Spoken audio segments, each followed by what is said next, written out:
buat aku kan Mbak. Oh, putih.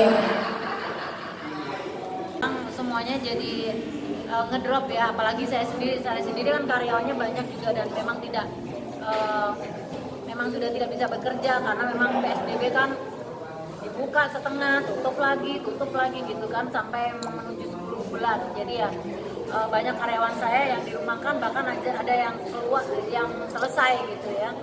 Dan itu juga membuat saya juga banyak berpikir panjang, apalagi kan kehidupan kita nyanyi juga istilahnya kalau dulu volume nyanyi seminggu bisa 2 kali 3 kali. Nah sekarang itu seminggu sekali gitu ya masih ada, walaupun itu nyanyinya virtual gitu, tapi volumenya tidak eksis seperti dulu. Makanya itu saya juga harus mencari peluang, di mana peluang yang harus aku masukin supaya aku bisa tetap berkarya, tetap bisa menghasilkan untuk keluarga, untuk orang-orang yang berharap hidupnya di pundak aku semuanya bisa handle dengan baik gitu ya. Kerja apa aja ayo lah kalau sekarang mah. Ini itu yang tentang yang tadi itu dari Jakarta sih mulai Maret atau mulai bulan itu dari Enggak dong, akhir-akhir bulan ini aja, jadi bulan-bulan sekarang ini karena kan pada saat pandemi di awal dari Februari, Maret, April itu pada saat lebaran, habis lebaran semuanya masih terima gaji, masih terima THR, masih terima gaji 60%, ada yang 40% gitu. Tapi kalau sekarang ya apa namanya ya yang bagus-bagus aja yang memang lagi berkualitas kerjanya dan memang loyalitasnya tinggi baru bisa dipilih-pilihin untuk kerja di kantor, dan itu pun juga nggak banyak.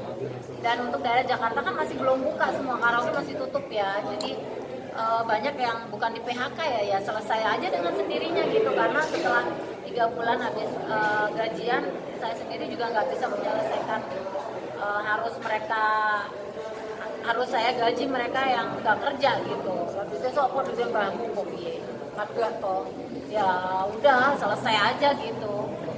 Karena kan kalau saya lihat di beberapa daerah yang lain di luar kota Jakarta ya masih buka, tapi itu pun juga biasanya karyawannya kan 50 gitu. Sekarang paling cuma 20 karyawannya, paling banter 20 lah ya sama orang-orang kantor gitu. Ya, seperti itu kondisinya sih. Jadi aku sih mencari peluang yang ada aja. Jadi aku bisnis usaha yang kecil-kecil yang sekiranya masuk untuk di pandemi ini dan masuk ekonominya. Kemarin saya juga buka bisnis baru, minuman, makanan kecil dan juga makanan-makanan PO dan lain sebagainya, itu buat tambahan lah ya.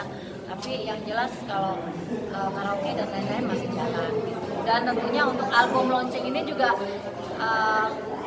lumayan juga kan pemasukannya, bisa ngasih pencipta lagu yang punya karya, terus aku sendiri juga masih bisa jadi eksis kayak gitu tuh, itu peluang bagi aku.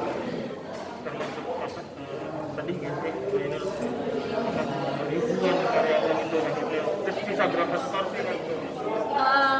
Di luar pulau juga nggak begitu banyak yang buka, hanya beberapa aja yang punya ketentuan peraturan perdanya yang memang membolehkan dan mengizinkan buka. Tapi kalau yang penting di Jakarta ya, kalau aku sih pentingnya di Jakarta karena Jakarta itu paling banyak gitu basisnya. Tapi ya sudah lah ya, karena itu peraturan pemerintah harus dijalankan, jadi kita harus manut gitu ya. Tapi kalau di daerah Bekasi semuanya buka, daerah Jawa Barat itu masih ada toleransi lah, gubernurnya, wali kotanya, bupatinya, semuanya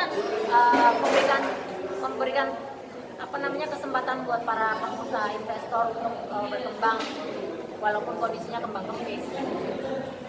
Tapi untuk nanti tahun depan bisa balik lagi kan semua Ya karyawan? bismillah aja, bismillah. Kalau karyawan sih ya, yang mereka masih mau masuk lagi sih kita welcome gitu. Dan kalau untuk yang baru-baru ya mungkin harus dilihat lagi lah ya gitu. Tapi ya kebanyakan sih mereka masih mau nunggu.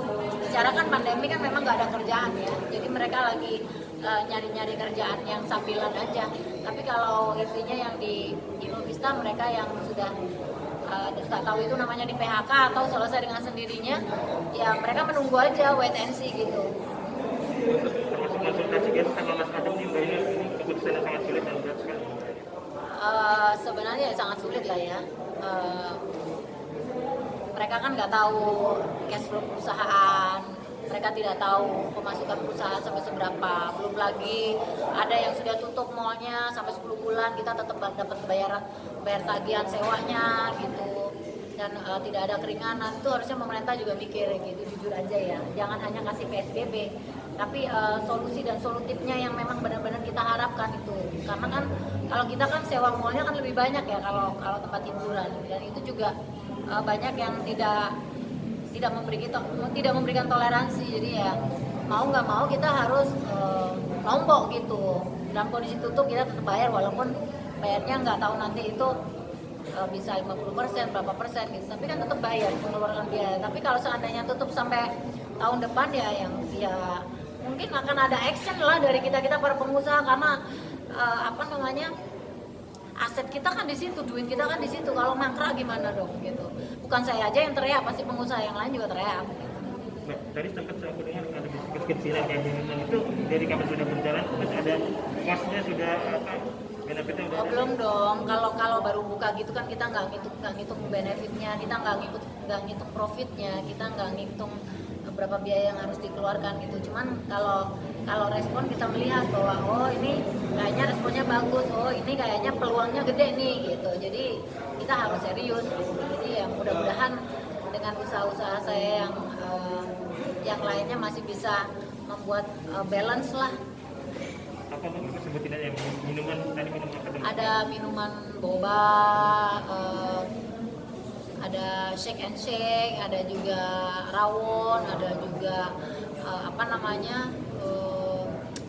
baju anak-anak. Itu juga kan saya juga membantu UMKM juga, karena UMKM ini kan saya membantu banyak orang di luar itu terus berkarya dengan harga yang minim, tapi mereka menjualnya dengan harga yang suka-suka mereka gitu. Jadi ya membantu para UMKM untuk tetap terus berkarya dan boleh duit gitu. Ini mungkin dari adanya bisnis baru itu Iya, rata-rata sebenarnya nggak ngambil orang baru sih gitu. Jadi kalau usaha-usaha aku yang sekarang ini aku nyomot-nyomotnya ya mereka yang nganggur gitu. Jadi dari Inul-Vista, orang-orang Inul-Vista yang memang lagi nganggur, ya udah kita bangun bisnis baru, kita rekrut lagi mereka masuk dengan dengan gaji yang toleransi juga. Gitu. Jangan lupa subscribe ya.